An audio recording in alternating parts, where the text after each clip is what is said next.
नरेंद्र मोदी बड़ा चेहरा, संसाधनों का भंडार और संगठन की ताकत, इन सब से ऊपर नरेंद्र मोदी का चेहरा। और इसके बावजूद विपक्ष ये कह रहा है कि हम नरेंद्र मोदी को सत्ता से बाहर फेंका ही है।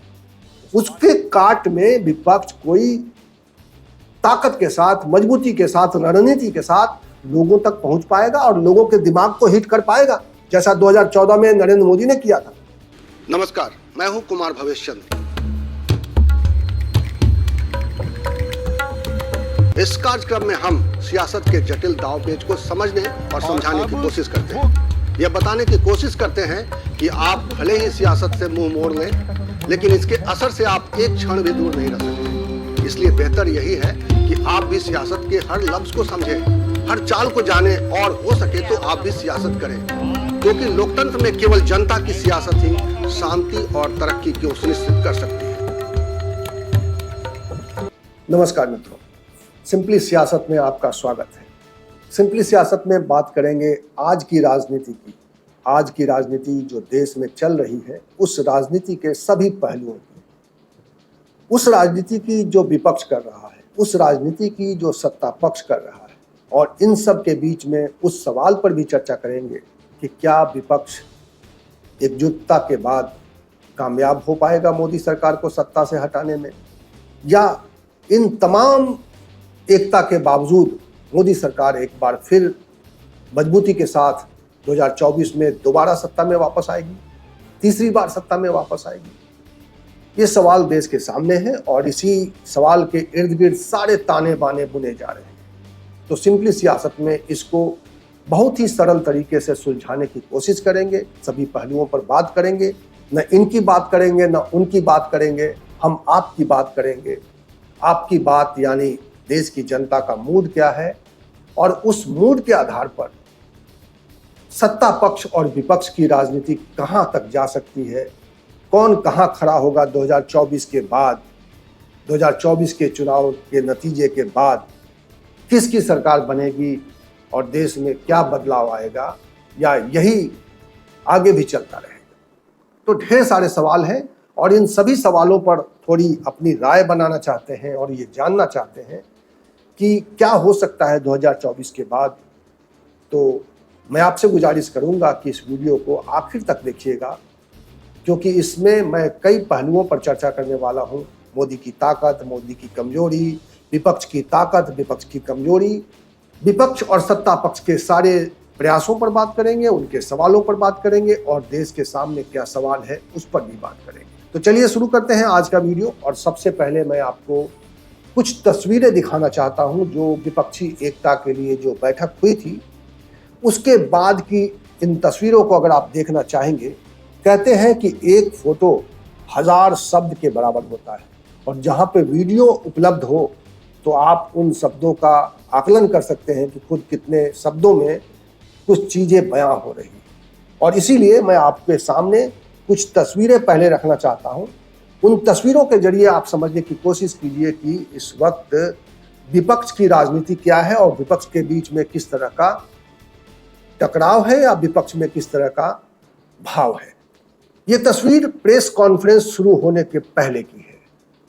प्रेस कॉन्फ्रेंस शुरू होने जा रही है। इस प्रेस कॉन्फ्रेंस को नीतीश कुमार संबोधित करने वाले हैं, ऐसा मीडिया वालों को बताया गया। लेकिन नीतीश कुमार के पहुंचने से पहले शरद पवार और लालू प्रसाद यादव बैठ गए हैं और नीतीश कुमार को इन्हीं दोनों के बीच में आकर बैठ जाना है। पार्टी के इस गठबंधन के दूसरे दलों के, तमाम दलों के जो दूसरी तीसरी कतार के नेता हैं, वो सब नीतीश कुमार और बाकी नेताओं का इंतजार कर रहे हैं। और इन तस्वीरों के जरिए आप समझ सकते हैं कि विपक्षी नेताओं के दिल में किस तरह की हलचल है इस वक्त, किस तरह का उनके अंदर भाव है और क्या वो करना चाहते हैं। और देखिए, ये वाम दल के नेता डी राजा हैं जो लालू प्रसाद यादव से शायद एक बार फिर हाल चाल पूछ रहे हैं। लंबे समय तक लालू प्रसाद यादव बीमार रहे हैं।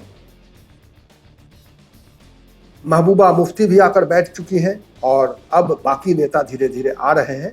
ममता बनर्जी की एंट्री हो चुकी है और ममता बनर्जी का बॉडी लैंग्वेज देखिए, सीताराम येचुरी को देखिए, नीतीश कुमार को देखिए।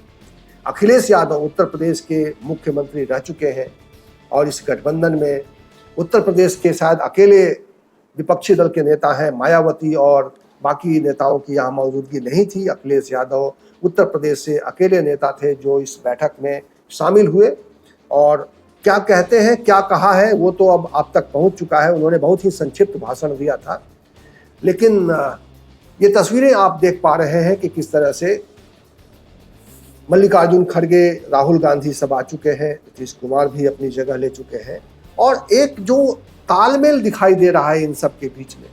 लेकिन शायद आप सभी गौर कर रहे होंगे कि अभी तक इस तस्वीर में अरविंद केजरीवाल नहीं दिखाई दिए, और यही सवाल खटका था उस दिन, और मीडिया ने इस सवाल को उठाया भी था। लेकिन नीतीश कुमार ने उसको ढकने तोपने की कोशिश की, उसको छुपाने की कोशिश की कि उनका फ्लाइट था इसलिए वो चले गए। लेकिन ये बात ज़्यादा दिन छुपी नहीं रह सकी, और इसके बारे में जानकारी यही आ रही है कि आम आदमी पार्टी चूँकि जो दिल्ली के बारे में जो अध्यादेश आया है उसको लेकर कांग्रेस ने कोई कमिटमेंट नहीं किया है, और उसकी वजह से वो नाराज हैं, और उन्होंने फिर इस बैठक में तो हिस्सा लिया, लेकिन जो साझा प्रेस कॉन्फ्रेंस थी उसमें वो मौजूद नहीं थे। उससे पहले ही वो वहाँ से चले गए। और देखिए, इस वक्त तस्वीरों में आपको दीपांकर भट्टाचार्य भी नजर आ रहे हैं जो वामपंथी दल के नेता हैं, और बिहार की सरकार में उनकी भी साझेदारी है। तेजस्वी यादव हैं, अखिलेश यादव हैं। और इन तस्वीरों के जरिए मैं आपको ये बताना चाहता हूँ कि इस वक्त विपक्ष के बीच में ये जो तालमेल हुआ है, ये सिर्फ मुद्दों के लिए या सिर्फ मोदी को हटाने के लिए नहीं हुआ है। बार बार ये बातें आ रही हैं कि ये सब मिल गए हैं इसलिए क्योंकि ये मोदी को हटाना चाहते हैं, ये सत्ता से दूर रहकर ज़्यादा दिन तक खुद को कंफर्टेबल नहीं कर पा रहे हैं,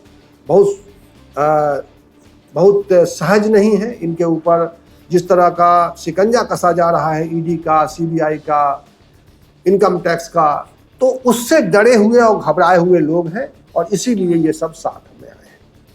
ये सत्ता पक्ष का कहना है, और सत्ता पक्ष से जुड़े हुए सत्ता पक्ष के समर्थक मीडिया वर्गों में भी यही बात आ रही है। एक बात और आ रही है मीडिया में, और वो बात है कि 2019 में भी इसी तरह की विपक्षी एकता की कोशिश हुई थी। हम लोगों ने देखा है उत्तर प्रदेश में तो दो परस्पर धुर विरोधी दलों ने हाथ मिला लिया था। समाजवादी पार्टी और बसपा ने आपस में हाथ मिला लिया था। कोई ये कल्पना नहीं कर सकता था कि मायावती और मुलायम सिंह एक मंच पर आएंगे, और उसके बावजूद नरेंद्र मोदी की जीत सुनिश्चित हो गई। उत्तर प्रदेश में उनकी सीटें घटी, लेकिन जो जीत मिली वो कम नहीं थी। जो वोट मिले वो पहले से ज़्यादा मजबूती से भारतीय जनता पार्टी को समर्थन करते हुए दिखाई दे रहे थे।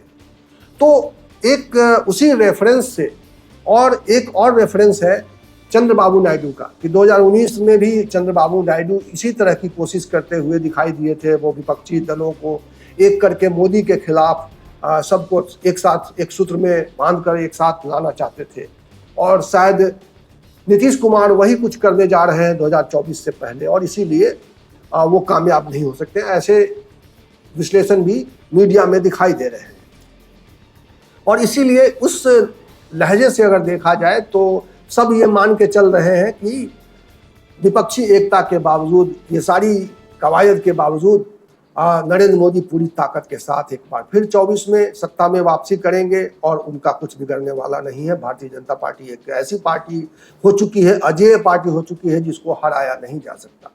लेकिन क्या यही सच्चाई है? क्या यही हो सकता है? और क्या एक बार नाकाम विपक्ष दूसरी बार कामयाब नहीं हो सकता है? क्या भारतीय जनता पार्टी जो 2 सीटों वाली, 2 सांसदों वाली पार्टी थी, अगर इसी तरह उसके बारे में एक लेबल चस्पा कर दिया गया था, कहा जाता था, बार बार कहा जाता था कि भारतीय जनता पार्टी कहीं नहीं पहुंचेगी, लेकिन देश का मानस बदला और भारतीय जनता पार्टी की तस्वीर भी बदली, तकदीर भी बदली। हम सब लोगों ने देखा कि 2014 में भारतीय जनता पार्टी के तो बड़े नेता माने जाते थे अटल बिहारी वाजपेयी, लेकिन अटल बिहारी वाजपेयी 3 बार प्रधानमंत्री बने। पहली बार तो 13 दिन के लिए बने, दूसरी बार 13 महीने के लिए बने, और तीसरी बार पूर्ण बहुमत के साथ जो उस समय गठबंधन था उसके साथ वो सत्ता में आए, साझेदारी की सरकार चली, लेकिन सब कुछ ठीक चल रहा था। लेकिन साइन इन इंडिया के बाद अटल बिहारी वाजपेयी भी जीत नहीं पाए, अटल बिहारी वाजपेयी की वापसी नहीं हो पाई और एनडीए की वापसी हो गई, माफ कीजिएगा। और अटल बिहारी वाजपेयी 2004 के चुनाव को बुरी तरह हार गए। 2004 में एक बार फिर यूपीए सत्ता में वापस आ गई, जो कांग्रेस जिसके बारे में कहा जाता है कि वो बार बार गलतियां करता है, लेकिन फिर भी देश की जनता ने उनको एक बार फिर सत्ता दी। 2004 में दी, 2009 में दी, लेकिन 2014 में एक बार नरेंद्र मोदी ने फिर पूरी ताकत के साथ, पूरी रणनीति के साथ और पूरे देश को एकजुट करते हुए उन्होंने एक ऐसा संदेश देने की कोशिश की और उस संदेश में पूरा देश उनके साथ खड़ा हो गया और उसके बाद वो सत्ता में आए, 14 में आए, 19 में आए। और अब यही सवाल है कि क्या 2024 में भी वो वापस आ सकते हैं या आएंगे ही। ढेर सारे लोग हैं जो कह रहे हैं कि नरेंद्र मोदी का कुछ नहीं कर सकते। नरेंद्र मोदी को और बीजेपी की राजनीति को चुनौती देने का वक्त नहीं आया है और ये जो गठबंधन है ये मौकापरस्त लोग हैं और सिर्फ किसी दबाव में और सिर्फ एक सवाल के साथ ये मोदी को हराना चाहते हैं, क्योंकि वो मोदी को सत्ता में रहते हुए देख नहीं सकते हैं और मोदी से वो डरे हुए हैं। तो इस तरह का एक भाव है। लेकिन अब हम बात ये करेंगे कि किसकी क्या ताकत है। अगर विपक्ष की ये कमजोरी है कि विपक्ष के पास कोई चेहरा नहीं है, तो क्या यही एक कारण बन जाएगा विपक्ष के लिए कि वो हार जाएगा, वो चुनाव में मोदी को हटा नहीं पाएगा? और भी बहुत सारे कारण हैं विपक्ष को लेकर कि विपक्ष में ये कमी है, विपक्ष में चेहरा नहीं है, विपक्ष में एकता नहीं है, विपक्ष में आपस में कंट्राडिक्शन है और उस कंट्राडिक्शन को जोड़ने के लिए आम आदमी पार्टी और कांग्रेस के बीच में जो द्वंद्व चल रहा है उसको बताया जाता है। तो ढेर सारे सवाल, विपक्ष की कमियों को गिनाया जाता है। लेकिन और ये भी कहा जाता है कि विपक्ष के पास अभी कोई एजेंडा नहीं है। लेकिन क्या विपक्ष ने जो शुरुआत की है, इन 17 दलों या 16 दलों या उसमें अब 15 ही बच जाएंगे, तो 15 दलों का जो संयोग पटना में हुआ, क्या वो काफिला अगर आगे बढ़ता है, वो हिमाचल में कुछ फैसले कर लेता है, हिमाचल से कुछ बड़े संदेश देने की कोशिश करता है देश को, तो क्या वो सुना नहीं जाएगा? क्या उसको देश इनकार कर देगा? सवाल यही है कि क्या इस वक्त जो भारतीय जनता पार्टी सत्ता में है वो विपक्षी एकता को इग्नोर कर देगी, विपक्षी एकता को हल्के में लेगी या विपक्षी एकता को यह कह के ठुकरा देगी कि ये सिर्फ फोटो सेशन था। एक मंत्री कह रहे थे, मोदी सरकार में मंत्री हैं, वरिष्ठ मंत्री हैं, कि ये फोटो अपॉर्चुनिटी था विपक्षी दलों के लिए और इससे ज़्यादा उसका कोई वैल्यू नहीं है और ये अखबार में खबर की तरह है जो एक दिन के लिए है और अगले दिन वो बासी खबर की तरह हाशिए में आ जाएंगे। तो ऐसी बातें भी कही जा रही हैं। लेकिन सवाल यही है कि क्या विपक्ष दूसरी बैठक में, हिमाचल प्रदेश में शिमला में जो बैठक होने वाली है, उस बैठक से कोई ऐसा सकारात्मक संदेश दे पाएगी? इस बात पर हमारी और आपकी नजर होनी चाहिए। क्या वो देश को एक सूत्र में जोड़कर देश के नाम जो संदेश देने वाले हैं या देश की जनता तक वो पहुंचने वाले हैं, उसके लिए जो उनकी रणनीति है वो कितनी कारगर है? क्या वो हिमाचल प्रदेश में कुछ ऐसा ठोस फैसले पर पहुंचेंगे और देश को संबोधित करेंगे, देश के लोगों तक जाएंगे, उनको बताएंगे, इस सरकार की कमियों के बारे में भरोसेमंद तरीके से वो बता पाएंगे? जो सवाल उठाते रहते हैं कि ये सरकार लोकतांत्रिक नहीं है, ये सरकार संविधान की रक्षा नहीं कर पा रही है, ये सरकार संविधान के अनुसार काम नहीं कर रही है, ये सरकार लोकतंत्र के जो मानक है उन मानकों पर खड़ी नहीं करती है, ये सरकार लोगों में भेद पैदा करने की कोशिश कर रही है, ये सरकार लोकतांत्रिक अधिकारों का हनन कर रही है। लोग सवाल उठाते हैं, किसान सड़कों पर आते हैं, महिला खिलाड़ियां सड़कों पर आती हैं, लेकिन किसी की सुनवाई नहीं होती है। इस सवाल को क्या वो बहुत मजबूती के साथ लोगों तक पहुंचा पाएंगे? ये सवाल है। और क्या अगर वो पहुंचा पाते हैं तो उसके बावजूद क्या मोदी सत्ता में उनकी वापसी हो सकती है?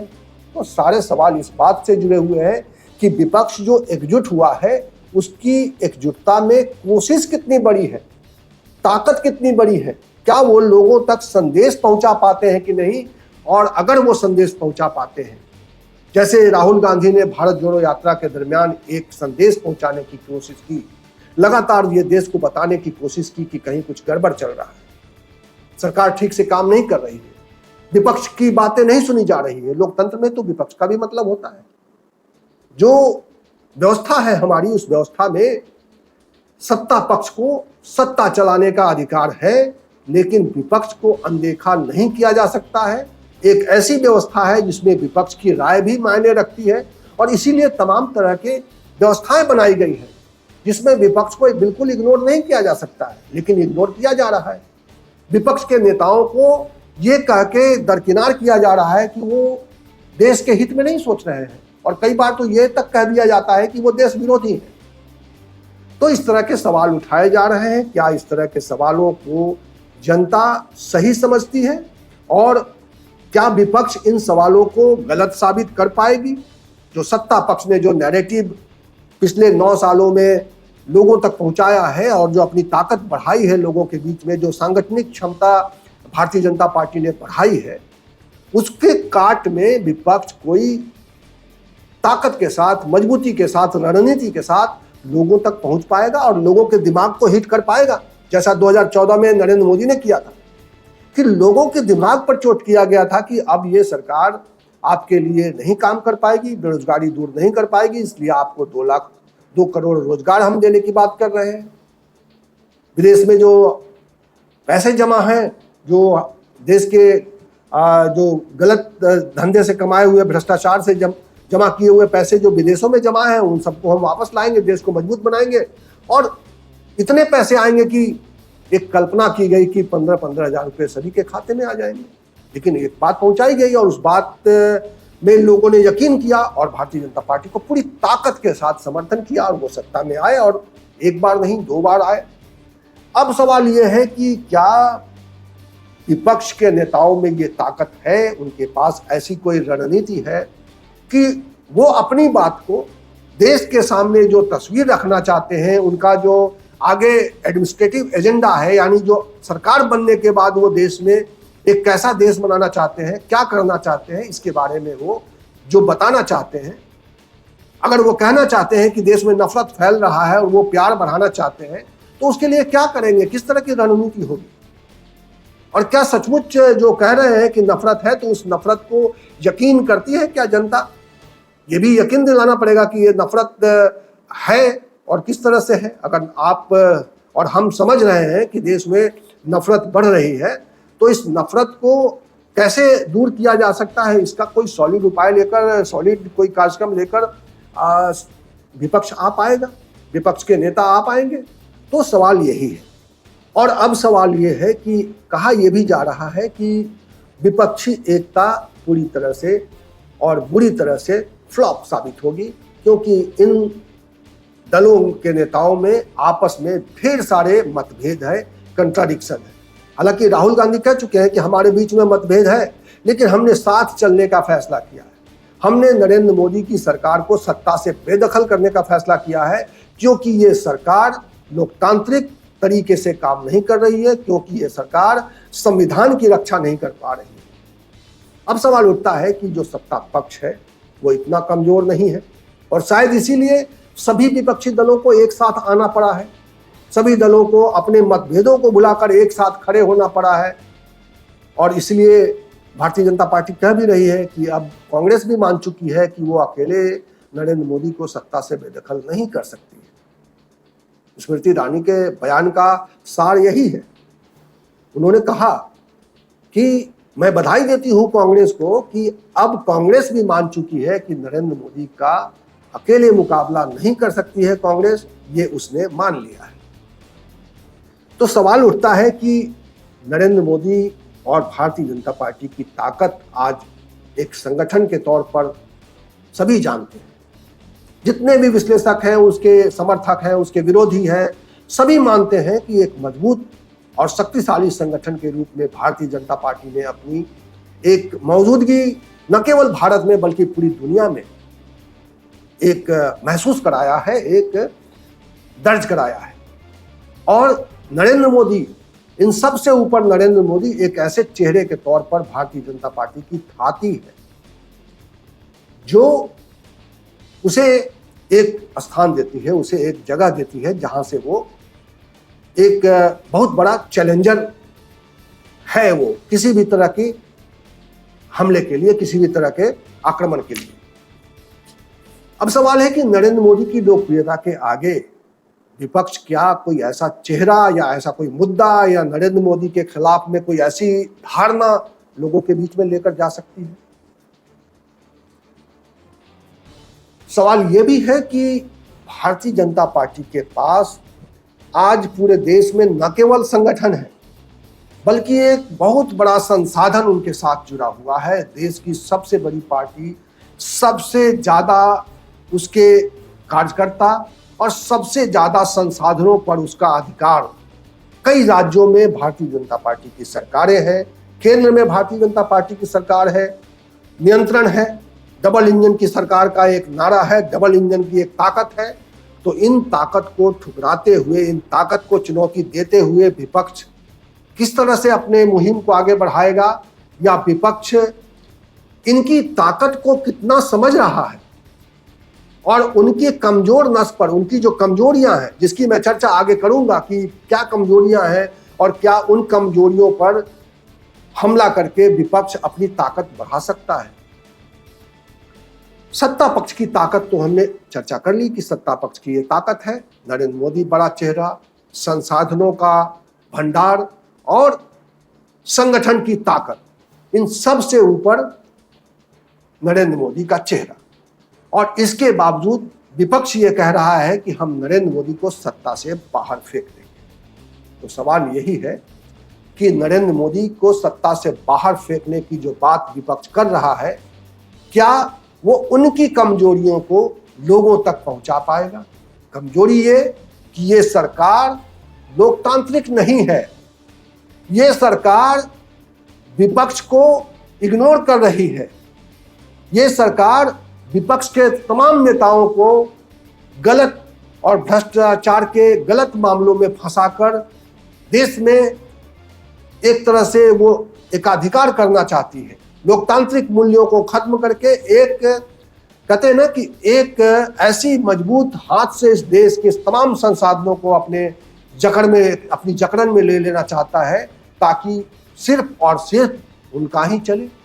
तो ये बात जनता तक पहुंचाना पड़ेगा और इसको भरोसेमंद तरीके से, जनता को समझ में आने वाले तरीके से समझाना पड़ेगा।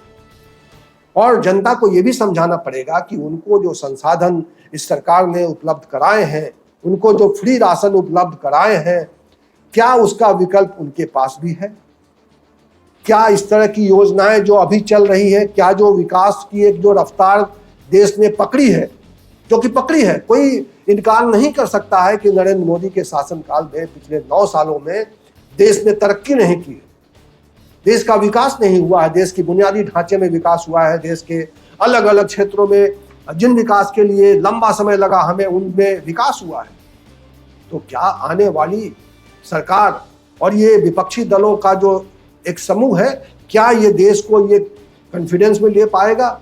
ये विकास का सिलसिला अनवरत जारी रहेगा, उनकी सरकार में आने के बाद भी ये रुकेगा नहीं बल्कि और तेजी से करेगा। सवाल यही है कि विपक्ष के ये चेहरे क्या देश के सामने कोई ऐसी तस्वीर पेश करेंगे, देश के सामने कोई ऐसा रोड मैप रखेंगे कि हम नरेंद्र मोदी को सत्ता से हटाकर हम ये करना चाहते हैं, हम देश को बेरोजगारी के दलदल से निकालकर इतने समय में इसको देश के नौजवानों को रोजगार में लाएंगे, उनके लिए रोजगार उपलब्ध कराएंगे, उनके लिए सरकारी नौकरियां उपलब्ध कराएंगे, हम देश को बढ़ती महंगाई से आज़ादी दिलाएंगे, हम महंगाई पर काबू करेंगे। ऐसी कोई रणनीति, ऐसी कोई नीति देश के सामने रखनी पड़ेगी और क्या विपक्ष इसके लिए तैयार है?